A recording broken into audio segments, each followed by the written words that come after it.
Oke, halo semuanya, apa kabar? Pastinya sehat-sehat semua ya di rumah. Anak-anak, kita bertemu lagi di tengah semester yang kedua di semester 1 ini.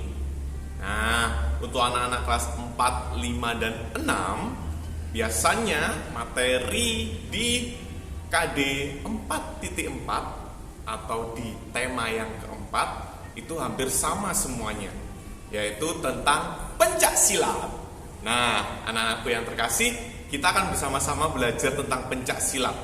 Untuk anak-anak kelas 5 dan 6 mungkin sudah pernah belajar di kelas 4 dulu, dan sedangkan kelas 4 mungkin baru pertama kali belajar tentang pencak silat. Maka kita akan bersama-sama belajar mengenai pencak silat di pelajaran kali ini. Oke?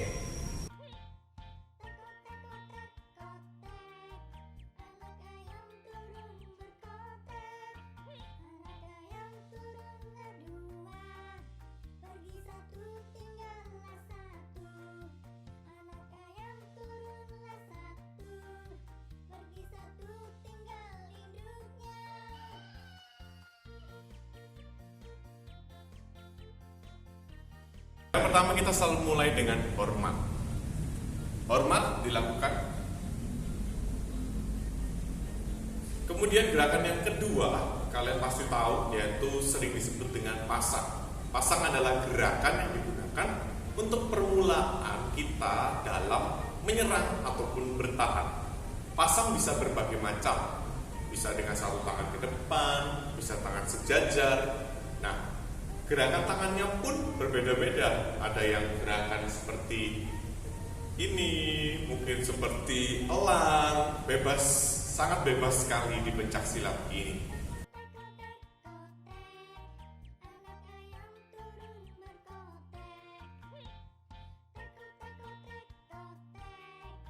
Gerakan yang selanjutnya kita akan belajar tentang kuda-kuda. Kuda-kuda adalah sikap awalan, termasuk sikap awalan juga, dan sikap persiapan untuk melakukan gerakan-gerakan yang ada di pencak silat. Nah, apa aja kuda-kuda itu? Mari kita belajar kali ini. Kuda-kuda sangat penting bagi gerakan di pencak silat. Itu adalah menunjukkan gerakan kesiapan kita dan juga sikap bertahan ataupun sikap menyerang sebagai tumpuan awal untuk kita melakukan setiap gerakan. Entah itu gerakan nanti gerakan berjalan, gerakan memukul, gerakan menendang, dibutuhkan kuda-kuda yang baik. Dibutuhkan sikap awal yang baik untuk melakukan semuanya. Oke, mari kita coba bersama-sama kuda-kuda. Kita akan belajar mengenai kuda-kuda. Nah, kuda-kuda ini supaya lebih mudah kalian belajar, bisa dilakukan dengan kuda-kuda depan, samping, tengah, hingga kuda-kuda belakang. Nah, Pak Lus langsung kasih tips dan triknya ya. Ingat, kata-kata yang dipakai kuda-kuda, misal kuda-kuda depan, berarti kaki yang ditekuk adalah kaki bagian depan. Kuda-kuda samping, kaki yang ditekuk adalah kaki bagian samping. Dan kaki yang ditekuk di kuda-kuda belakang adalah kaki bagian belakang. Mari kita lihat contohnya.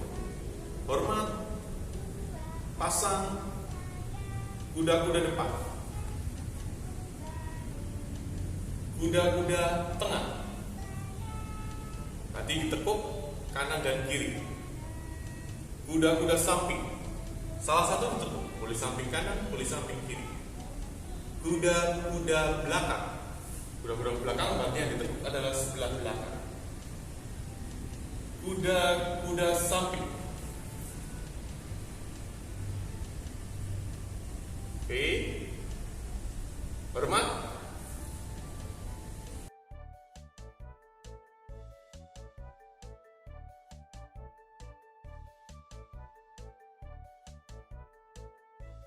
Kita akan belajar gerakan berjalan di dalam pencak silat. Nah, gerakan berjalan dalam pencak silat sangat bermacam-macam. Kita tentunya ingat di KD-KD sebelumnya ada gerak lokomotor. Nah, gerak lokomotor itu akan kita gunakan di pencak silat kali ini. Namun gerak berpindah tempat dalam gerak pencak silat atau gerak berjalan atau gerak berpindah sangat digunakan dan sangat perlu digunakan keserasian ketika kita berjalan. Khususnya kita harus tetap menggunakan pasang. Ya, kenapa kok harus tetap menggunakan pasang? Karena kita akan harus siap untuk melakukan serangan ataupun untuk melakukan pertahanan. Oke, mari kita belajar tentang gerakan berjalan. Gerakan berjalan di dalam pencak silat bisa dibagi menjadi 4 gerakan dasar. Gerakan yang pertama adalah gerakan angkatan. Namanya saja sudah angkatan, berarti kita mengangkat salah satu kaki kita untuk maju ke depan, ke belakang, ke samping, ataupun serong. Gerakan yang kedua adalah geseran. Gerakan geseran yaitu menggeser kaki sedikit demi sedikit, ataupun banyak pun juga boleh, untuk mendekati lawan, ataupun mendekati kawan kita untuk saat pencak silat, entah itu pencak silat seni ataupun pencak silat dalam seni bertarung. Gerakan yang ketiga adalah melompat. Nah, gerakan melompat kita tahu, melompat menggunakan satu kaki. Maka gerakan ini bisa digunakan untuk melompat dan berjalan untuk berpindah tempat dari satu sisi ke sisi yang lain menggunakan lompatan satu kaki. Dan jelas yang terakhir adalah loncatan.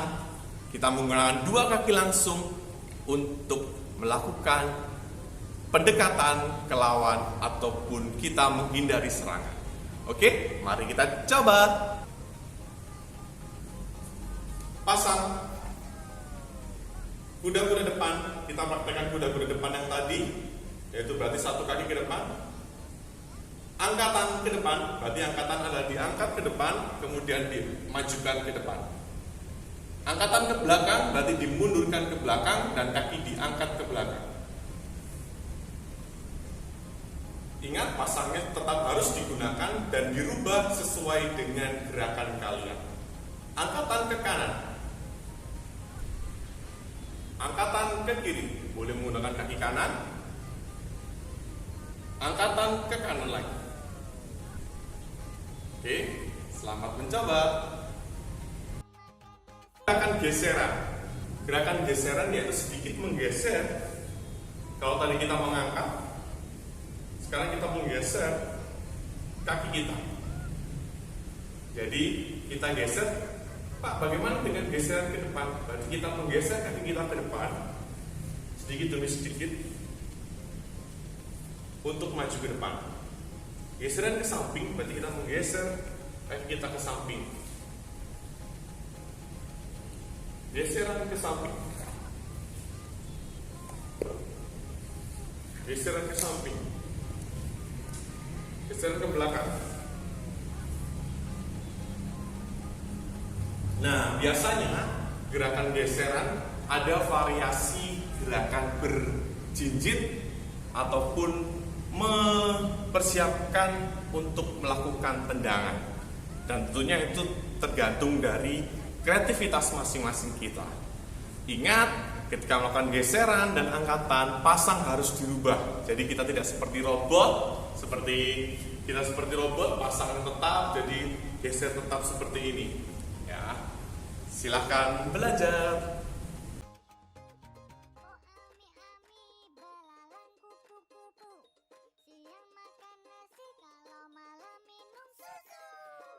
Selanjutnya, kita akan belajar gerakan memindah arah. Pak, bedanya apa dengan gerakan berjalan? Jika kita berjalan, berarti kita menentukan arah kita kemana sudah tahu.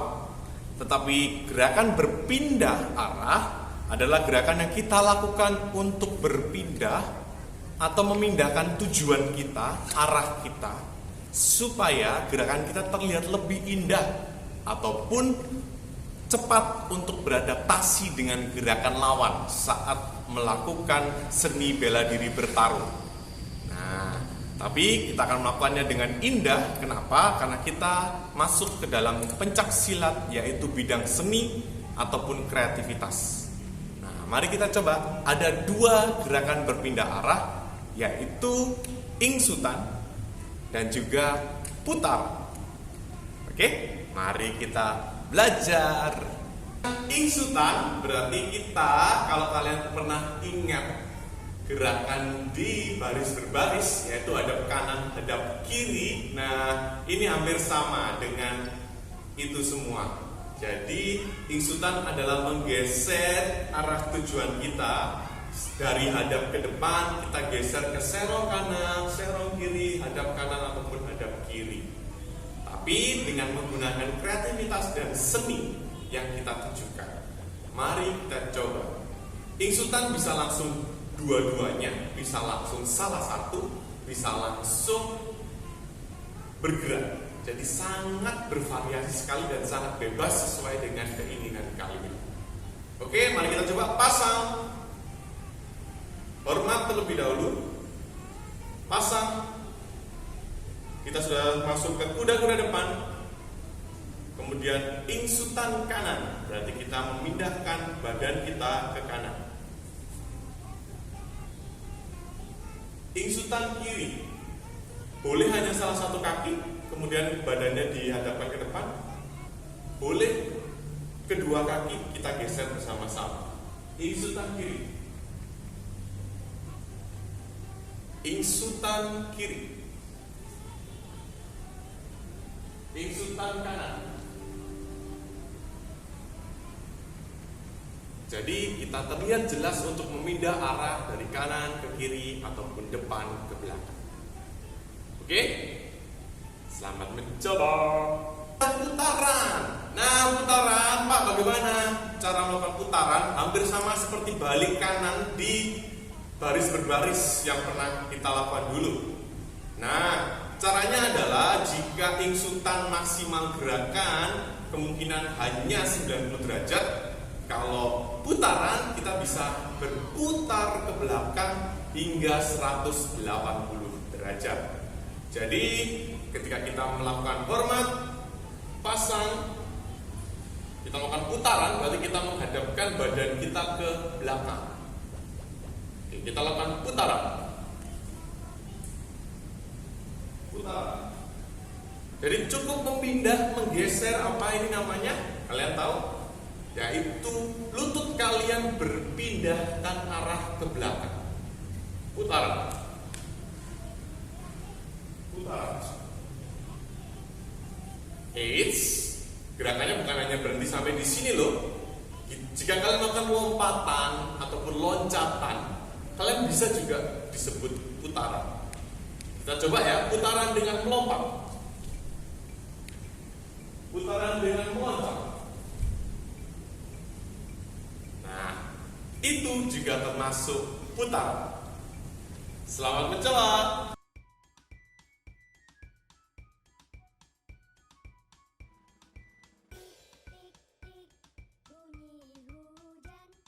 Selanjutnya kita akan melakukan gerakan yang mungkin kalian sangat favoritkan, ya. Tapi memang kita harus butuh yang namanya tenaga juga dan juga pengertian. Kenapa kok pengertian? Karena gerakan ini digunakan ketika pencak silat saja, bukan dilakukan ketika kalian di kelas ataupun ketika kalian marah mungkin ya. Yaitu adalah gerakan serangan, gerakan pukulan dan gerakan tendangan. Tentunya Pak Luis akan melihatnya dan menilainya dari ketepatan gerakan kalian. Ingat anak-anak, gerakan tendangan dan pukulan tidak sembarangan kita gunakan dan juga tidak mudah seperti yang kalian pikirkan. Ada teknik-tekniknya dan juga ada yang namanya persiapan gerakannya. Dan tentunya hasil pukulannya dan hasil tendangannya tentunya pasti lebih bagus jika kalian mengikuti teknik ini dengan benar. Oke, mari kita coba ya. Kita coba dari teknik serangan, yaitu pukulan. Pukulan dibagi menjadi dua macam, yaitu pukulan depan dan pukulan siku. Loh Pak, apakah hanya ada dua? Saya pernah melihat di video-video pencak silat sangat banyak sekali. Iya, memang sangat banyak sekali. Bahkan ada pukulan jejak, ada pukulan bandul, ada pukulan memutar, banyak sekali.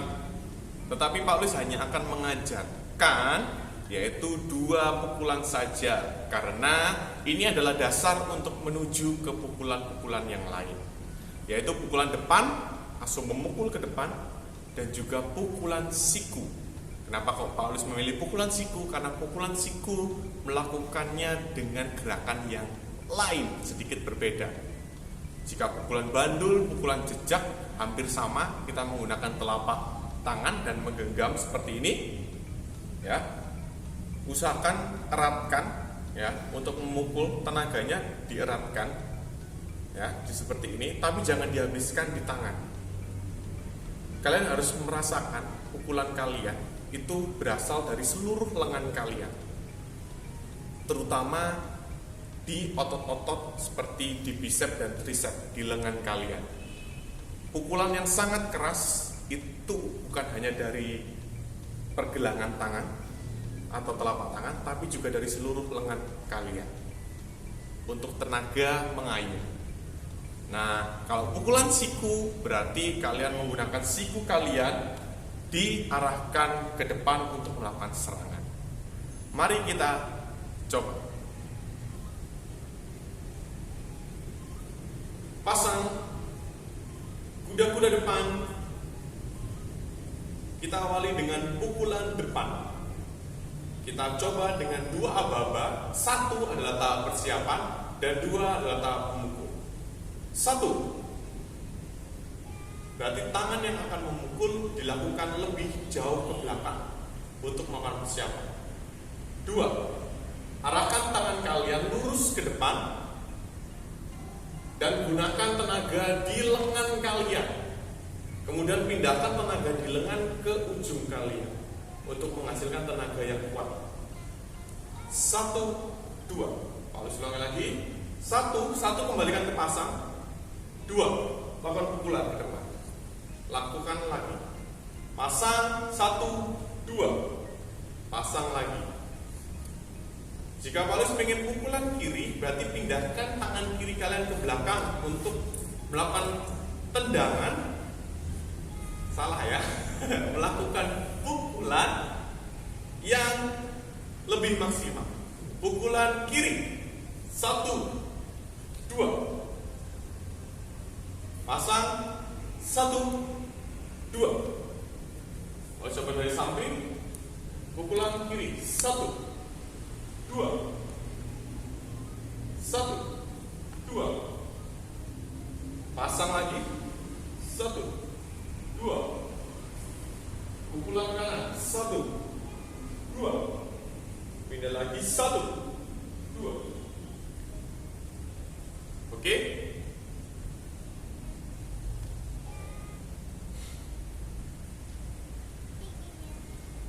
Selanjutnya adalah pukulan siku.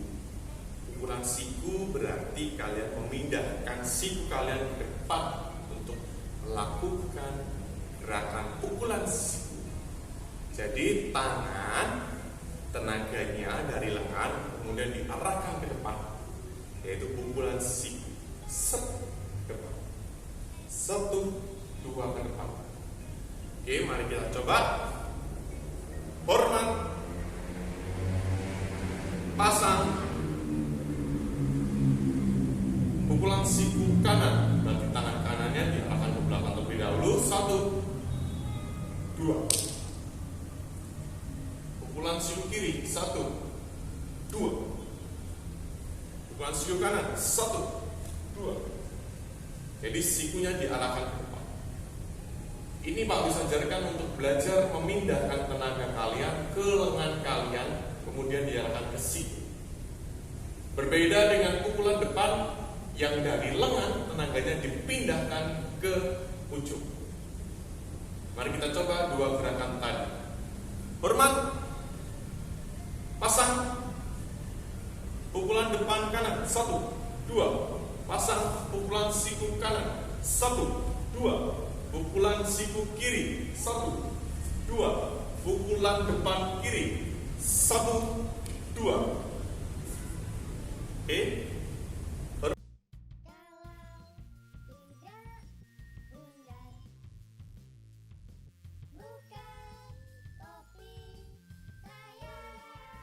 selanjutnya kita akan melakukan tendangan. Ini yang mungkin kalian agak kesulitan adalah tendangan samping, ya kan? Nah, tendangan sabit. Oke, tidak apa-apa, kita akan belajar lagi di sini. Tendangan depan berarti kalian mengarahkan kaki lurus ke depan dan melakukan tendangan. Ingat, tenaga juga bukan hanya di kaki, tapi juga dari tenaga di daerah paha atau tungkai kalian sampai bawah. Itu adalah melakukan tendangan yang maksimal. Oke, dan tendangan samping kalian harusnya belajarnya adalah dari mengarahkan badan ke samping, kemudian menyampingkan tendangan kalian ke depan. Namanya juga tendangan. Pasti kita melakukannya adalah tujuannya ke depan. Ingat, kita melakukan tendangan, lawan kita berada di depan. Lawan kita ibaratkan berada di depan, bukan berada di samping, di tengah, ataupun di belakang. Kita harus mengarahkan tendangan kita ke depan. Jadi yang namanya tendangan samping atau tendangan depan bukan mengarahkan tendangannya itu ke samping kanan, tapi ke depan. Oke, itu yang harus dipegang terlebih dahulu. Mari kita belajar tendangan dalam pencaksilat. Pasang. Kuda-kuda depan. Tendangan depan. Paulus mengajarkannya biasanya menggunakan dua hitungan, 1 dan 2. Hitungan pertama boleh melakukan persiapan, yaitu contohnya dengan mengangkat kaki kita ke depan seperti gerak angkatan. 1, 2. Ketika hitungan kedua, tendangan kaki di depan kita dengan tenaga pada tungkai. 2. Ya. Jadi Paulus dari samping 1, 2. Pak, bolehkah tidak ada awalan? Boleh saja. 1, 2. Tapi ingat, tenaga harus ada dari paha hingga ujung kaki. 1, 2. Ya, oke. Silakan sekarang belajar dari angkatan, kemudian tendangkan ke depan. Kita coba seperti ini. Oke, mari kita coba kanan dan kiri.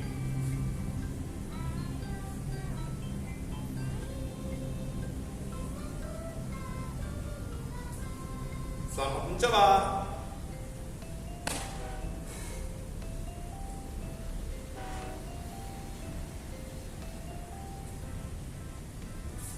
Selanjutnya adalah tendangan samping atau tendangan sabit.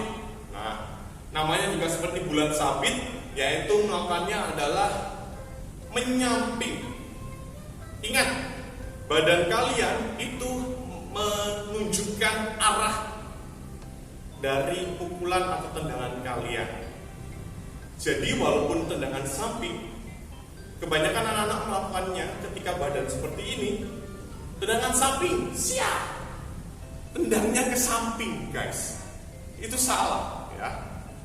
Ini bukan tendangan samping, tapi kita menendang ke samping. Padahal musuh kita di depan. Jadi kita harus sedikit memutar badan kita supaya menjadi tendangan samping. Ya, ingat, memutar badan kalian ke samping dan menendang ke arah depan. Mari kita coba. Hormat. Pasang. Kuda-kuda depan. Tendangan samping 1. Kaki boleh disiapkan di belakang, boleh disiapkan di samping. 2. Hitungan kedua, arahkan tendangan ke depan. 2. Jadi badan diputar ke depan. Kita coba tendangan samping kiri. 1, 2. Oke, 3. Kita ulangi lagi. Ingat, musuh ada di depan, tapi kaki menyamping dari kanan ke kiri. Tendangan samping. 1, 2, 3.